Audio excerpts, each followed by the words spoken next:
All right, so we were just talking between takes about the King Arthur thing, and so I left out the part, and of course I don't know, people, skeptics are going to go, yeah, you're Guinevere. Yeah, I am. I'm Guinevere. So I didn't know that until he showed up that day.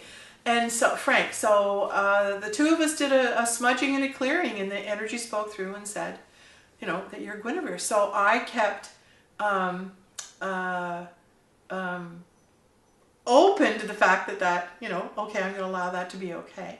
So now I'm thinking, okay, if I'm Guinevere and that's King Arthur, so now other people from Camelot are going to start showing up, right? So now I'm open the door to look, well, where's Lancelot? Where's Lancelot? So I think I found him last Friday. So I better tell you about that story. So on last Friday, my girlfriend Teresa, who I'm going to give her credit because Teresa's the gatherer. Teresa's and her sister Mary, they know everybody in the spiritual world. They're the who's who of spirituality. If you're spiritual and you're important, you'll find them or they'll find you. So Teresa gets contacted with this fellow named Jim, and he lives out in Cambridge, and he runs a spiritual group out of a Reiki center in Cambridge. So they became, text buddies and email buddies or whatever. And so he mentioned to her that on May 24th they were going to have a gathering there, and would I like to come? And would Teresa like to come? She said yes, and she was telling her about me and that I'm the author and I'm collecting the 500, and that she was going to bring me. So maybe they saw some of my videos or whatever, I don't know, but I got the royal treatment when it showed up, which was kind of cool. Very cool, actually. Oh my God, now that it's coming together, I'm actually just channeling right now, and I'm like, no wonder they had a separate chair for me. They had a throne for me to sit on when I got there. So that would validate quite a bit that I was Queen Guinevere. That would be that validation, how they treated me when I came. So what happened was, that morning on May 24th, this is why it makes it so cool. I'm having my breakfast and I turn on the TV, and I'm always watching a lot of the spiritual leaders on television and everything, because I'm always gathering information and I'm always checking on them, because a lot of them are carrying a piece of Christ, and I'm looking forward to the day when I get to meet some of them, like Joyce Myers and Sid Roth, like those guys. They carry a piece of Christ. So someday, hopefully, I'll meet them and they'll get to sign the book.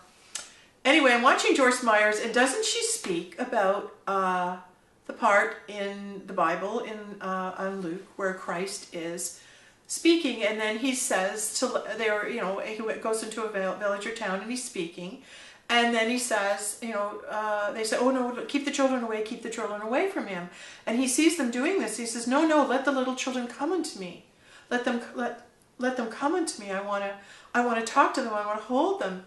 And he holds them on his knee, and they're all gathered around, and he's talking to them, and he's telling them stories. And one of the main things he says to them is that to enter the kingdom of God, one must become like a little child. And he shares that with the little children. And the reason that that's so poignant is because what do little children do? They say yes. They believe everything you tell them. And this is what Joyce Myers is talking about on the Friday morning. So, I know this, and I've heard this over and over again because I've studied the Bible for years. And so I come into my living room and I open the Bible and I start reading the chapter that morning about the little children. So I get a call in the afternoon, and the plan was Teresa and I were going to drive down in my car. And then Teresa phones and says, oh no, my good friend Tamara Penn, and she's also a very, very spiritual person, one of the greats, she's wanting to come, and she wants to bring her granddaughter. So they have to come and whatever, and inside, and I'm fessing up, I'm going to be honest, inside I'm going, oh, okay, we're bringing a young kid, because that changes dynamics, because when you're meditating or you're in a spiritual environment, you just plain out don't want any distractions. That's how I feel. Not everyone feels that way, but that's how I was feeling. That's what I was thinking. So I said to Mary, that's fine, but just know that if I need to stay behind and talk to people and get signatures, that I can't leave at 9 o'clock. I have to let you know that I might have to stay. So with that information, I'd love to drive and tell them to come. Okay, fine, she says. So then I get a phone call around 4:30 because we're trying to leave to be there in good time for the meeting at 6. I get a call and she says, oh, Tamara and her granddaughter are in traffic. We have to go. So she says, I'll be your chauffeur. I'll come pick you up, Sandra. This is Teresa. And Mary and Tamara and her granddaughter will come afterwards. I said, great, no problem. So Teresa shows up at my door and we walk out to the car and open the door and there's her granddaughter, Lily, in the back seat. And I'm going, oh, okay. So now all of a sudden, because this is a great lesson, because I'm always learning too, but this is a really big lesson, is you can go into something thinking that it's going to be a certain way, but all of a sudden God turns it around to be perfect for His way. And so that just takes a little time adjustment for me, because I'm still learning to accept what is. I think sometimes we have to catch ourselves, because what is happening at the exact moment is exactly what is to be happening. And when we let go of our control about what we think is going to happen, because I'm thinking it's going to be this, I'm thinking it's going to be this, but I don't know because I haven't experienced it yet. So I can imagine or think something's going to be some certain way, but when I show up and it's totally different, right? Then sometimes we can be angry or frustrated or uncomfortable because we wanted it to be the way we thought it should be. So this was, again, a great lesson coming to me. Lily's there, and all of a sudden I'm thinking, oh my gosh, I wonder if Lily and Tamara's granddaughter are coming for a reason. Oh my God, do you think they could be one of my angels? And I'm going, oh my God, I wonder what's going on. Okay, so we're driving there, and all of a sudden Lily says to me, tell me about Jesus. Tell me about His life. And here I'm realizing she doesn't know. And I think she's 5 or 6. So that drive out to where we were going, I started sharing the story of Jesus in a way that she could hear me and understand. And then I said, Lily, I think Jesus is in you. I think you carried a piece of Him. And I was wondering if you would like to hold this book and see if you should sign it. So she held it and she signed it. I thought, all right, this is meant to be. So now we finally got a little bit lost, stopped to ask for directions, got put in the right path, show up at this place, and it's a beautiful store located in downtown Cambridge, and we walk into this place, and it was very, very lovely. And as I walk in and turn the corner and see everybody gathered there, the energy that came with me was like, oh wow, wow. And I could feel all eyes on me. So as soon as I sat down, they were going, oh no, you sit here, you have the best seat in the house. And it was a beautiful big wicker chair. So I went, okay, and I allowed it to be okay. Because I might have gone, oh no, it's fine. No, I allowed it to be okay. So I went, okay, fine. So I got the best beautiful seat in the house. So I'm sitting there, and the fellow, his name is Jim, who kind of helps to run this group, and this the friend that Teresa was in contact with. He's trying to get a movie going. He wants to run a movie. Well, isn't the projector not working? They can't get the movie to go.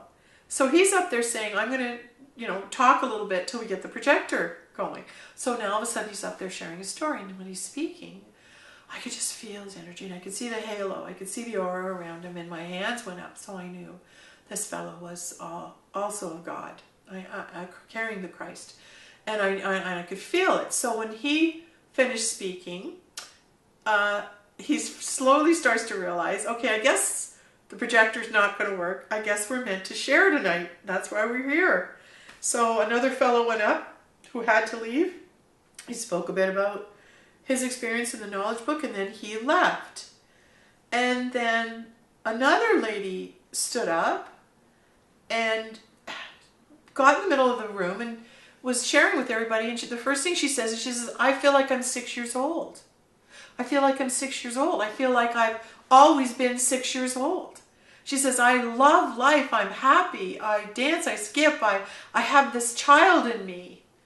And I feel like I'm 6 years old. So I'm sitting there going, okay.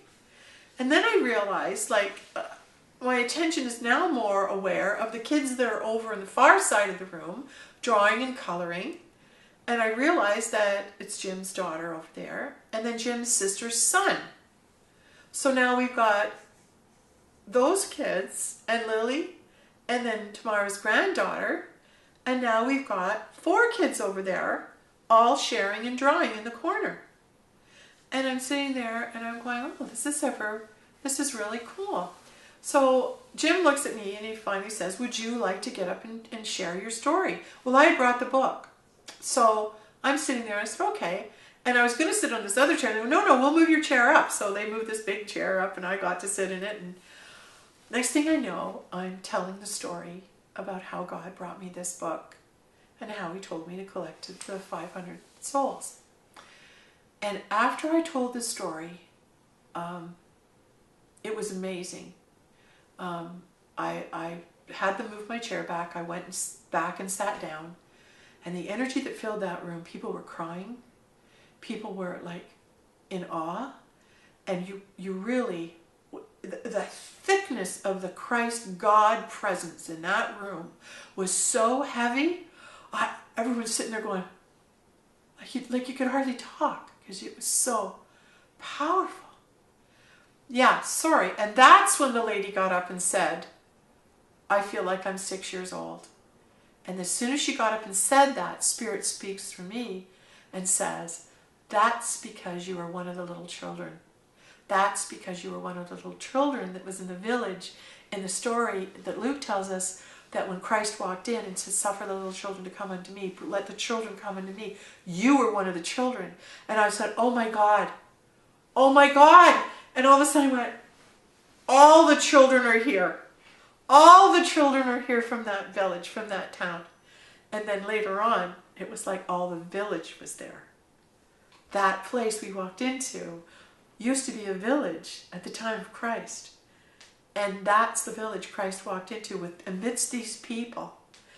And that's where that story took place, was in their midst. And all the children that were there then were present on Friday night. So it was like, because Spirit brings truth, Spirit brings the awakening. And there was one woman there, one girl there, her name was Kelly, and she had a disability. And so after I spoke and I went to this certain people in the room, I said, how'd you feel when you heard that? Maybe you should talk to me about signing the book, because Spirit tells me who's to sign. And I said, the truth of the matter is, if you're invited, just say yes. And then here's this Kelly speaks up from behind people and goes, yes, out loud. And I thought, oh my God, I wonder if she's one of my angels as well. And then as I'm sitting there, she wanted to say something, and Jim said, oh, this is our Kelly. She's the laughing child. She was introduced as the laughing child. So I knew I had another child there, so she ended up signing it as well. So the whole night was absolutely fantastic. And when I actually got to speak to everyone, and those people that were meant to come forward and sign the book did, it was beautiful. It was amazing what had transpired. And some people could sign and some people couldn't. And that's okay, because I always believe there's an order to signing. But the fellow who was Jim, when the evening progressed and it was more casual, he let his hair down. And when he sat in front of me, he looked just like Christ, like the spinning image of Christ. And I looked at him and I said, well, you have modeled yourself after him because you're such a good friend of his. And I said, and this is in order to honor him. And so this particular individual is very strong in his faith and his relationship with God. So Jim had to meditate over the book, and felt not comfortable enough at that time to sign it, which is fine, because he might not have meant to be signing at that time. But he's going to call me and we're going to get together, and that's when I get to tell him he's Lancelot. Because when I held him and said, hugged, embraced one another when we were there, all that came through to me was how many battles we'd fought together, how many times we've been in battle together, how many fights we've fought, and obviously how many kingdoms we've built together that we've had to fight for. So when I came home later on, I was given the information that he's our Lancelot. So well, more to come on that. When he comes over and we have a chance and Spirit speaks through us, I'll fill you in on what happens with that. So stay tuned. Thank you.